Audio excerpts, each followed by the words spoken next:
हर हर महादेव। शिव, जिनका नाम ही शिव है, जिनको महादेव कहते हैं और भोलेनाथ कहते हैं। सोचने वाली बात है कि जब हम भोलेनाथ जी की पूजा करते हैं तो हम भोले मन से क्यों नहीं करते। ये मेरी समझ से परे है। इंसान को ऐसा क्यों लगता है कि मेरे मन में कितना भी छल कपट हो, कितनी भी बुराइयां हो, अगर मैं पूजा करने बैठूंगा उसी छल कपट के साथ तो भी भगवान मुझे ज़रूर क्षमा कर देंगे। और वो भी वो किसी डर के साथ बैठता है कि भगवान मुझे कोई सज़ा ना दे दें या इसका कुछ करने का फल ना मिल जाए, मेरे परिवार के साथ कुछ बुरा ना हो जाए।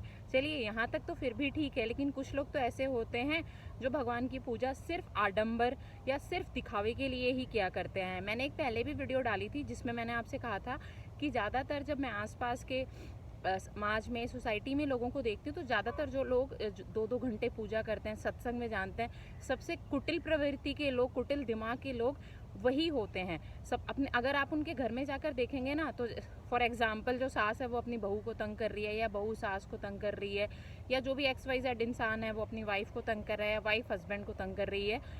मतलब घर के अंदर जाके इस तरह की हरकतें कर रहे हैं और उसके बाद बाहर जाकर वो आडंबर कर रहे हैं, दिखावा कर रहे हैं कि मैं ये हवन करता हूँ, मैं सुंदरकांड का पाठ करवा रहा हूँ। मैं ये नहीं कह रही हूँ कि सारे लोग ऐसे होते हैं, काफ़ी सारे लोग दिल से भी ये चीज़ें करते हैं और सच में भगवान को समर्पित करते हैं सब कुछ।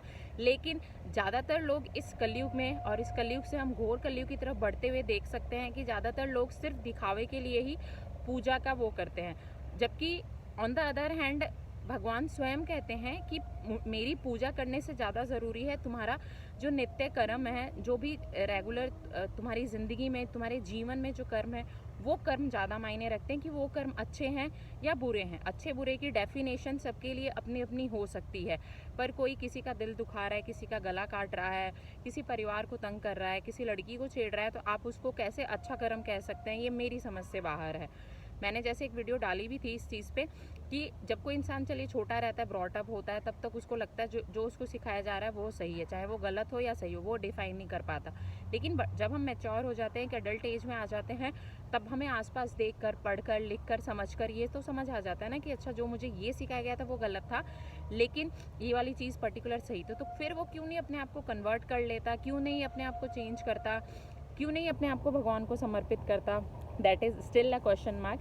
एनीवेज, शिवरात्रि का दिन हम सबके लिए बहुत ही पावन दिन होता है, जिस दिन शिव और पार्वती माता का विवाह हुआ था और विवाह के बंधन में वो बंधे थे। और उस विवाह के डेफिनेशन देखकर मुझे लगता है कि वाकई में शादी बहुत अच्छी होती है, क्योंकि पार्वती माता या शिव जी दोनों एक दूसरे के पूरक हैं। शिव और शक्ति दोनों एक दूसरे को पूरा करते हैं। बट लिटरली क्या हमारे भारत में अब भी उस तरह की शादियां रह गई हैं? काफ़ी सारी हैं, बट अभी भी क्वेश्चन मार्क आगे वंस अगेन।